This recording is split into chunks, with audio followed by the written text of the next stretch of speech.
So will talk about the dark reality of choosing any sport.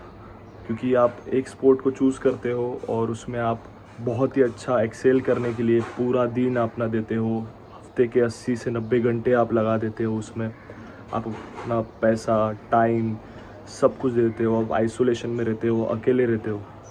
तो इसका सबसे एक बड़ा प्रॉब्लम ये है कि आपका जो कंपटीशन है वो बहुत ज़्यादा बड़ा है और इसमें जीतने के चांसेस काफ़ी ज़्यादा मिनिमम है। तो इसमें हर कोई जीत नहीं सकता। बहुत ही कम लोग होंगे जो बहुत अच्छा करेंगे, जिनको सपोर्ट होगा, जो कि सालों साल खेलेंगे। तो दूसरी बात यह है कि आपकी लाइफ नहीं होगी कुछ भी, सोशल लाइफ ज़ीरो होगी आपकी, आप लाइफ नहीं जी पाओगे। ये एक रियलिटी है अगर आप एक एथलीट हो तो।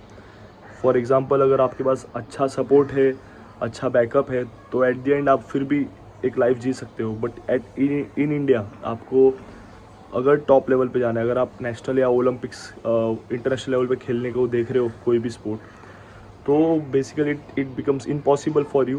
क्योंकि आपको पहली बात तो सपोर्ट नहीं होगा, आप पहली बात तो जॉब्स ढूंढ रहे होंगे और जॉब्स ढूंढने की वजह से आप और ज़्यादा इसमें अच्छा करने का ट्राई करेंगे कि आप और टाइम देंगे, आप अपने वीकेंड्स भी छोड़ोगे, सब कुछ छोड़ोगे।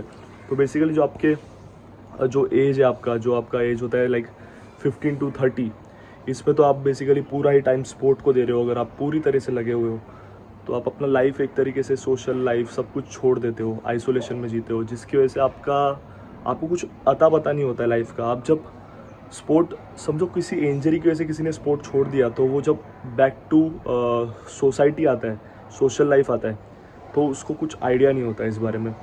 वो काइंड ऑफ ब्लैंक होता है, ब्लैंक पूरी तरीके से। लोग सोचते हैं कि इसने क्या किया लाइफ टाइम, इसको कुछ पता ही नहीं, आता जाता ही नहीं है। तो यही एक रियलिटी है स्पोर्ट की कि आपको अगर इसमें कुछ बढ़िया करना है तो आपको अपना सोशल लाइफ, आपको इन्जॉयमेंट सब कुछ त्यागना पड़ेगा, छोड़ना पड़ेगा, क्योंकि आपको कोई ऑप्शन ही नहीं है इसमें। क्योंकि इसमें देखो, एक तो सपोर्ट कम है इंडिया में, इंफ्रास्ट्रक्चर लैक कर रहा है और आपको सब कुछ खुद से करना है। जैसे कि स्टेडियम्स अगर बंद है तो आपको कई किलोमीटर दूर जाके कहीं पे भी प्रैक्टिस करना पड़ रहा है। अगर आपको सिंथेटिक नहीं मिल रहा है तो मिट्टी के ग्राउंड में प्रैक्टिस करना पड़ रहा है। तो बेसिकली आपको सिर्फ प्रैक्टिस नहीं करना है, आपको दूसरे टेंशन्स को भी हैंडल करना है और उनको अवॉइड करना है चीज़ों को। और इंडिया में एक एथलीट बन के रहना इज़ मोर डिफ़िकल्ट, क्योंकि कोई आपको समझने नहीं वाला। इससे अच्छा है कि आप पढ़ाई कर लो, पढ़ लो। क्योंकि देखो, दो चीज़ है, आप या तो बहुत ही ज़्यादा स्मार्ट हो या एक्सेल कर लो दूसरी चीज़ों में। आप प्लान बी भी साथ में लेके चलो। अगर आप एथलीट हो तो आप कुछ अपना सोशल मीडिया पे कुछ अच्छा कर लो, जिससे आपको अच्छा स्पॉन्सरशिप या कुछ मिले, या फिर कुछ अच्छी पढ़ाई कर लो। अगर आप बहुत ही अच्छे एजुकेटेड आदमी हो, बहुत स्किल्ड आदमी हो, तो आप कुछ पढ़ाई करके साइड बाय साइड कुछ एक अपना करियर सेटल कर लोगे। अदरवाइज़ क्या होता है, लोग आते हैं रूरल एरियाज से, गांव से आते हैं, तो काफ़ी अच्छे खासे घर से नहीं आते, गरीब होते हैं काफ़ी। तो उनके पास ये सब ऑप्शन नहीं होते, वो एक ही चीज़ पे ध्यान दे सकते हैं। तो वो एक ही चीज़ पे ध्यान देते हैं, पर उसमें भी उनके साथ बहुत सारी चीज़ें हो जाती है। पॉलिटिक्स से लेके क्या क्या नहीं होता है स्पोर्ट्स में, आपको पता ही है। या फिर इंजरी सबसे बड़ी चीज़ है, जो इंजरी होती है क्योंकि उनको अच्छा डाइट नहीं मिलता।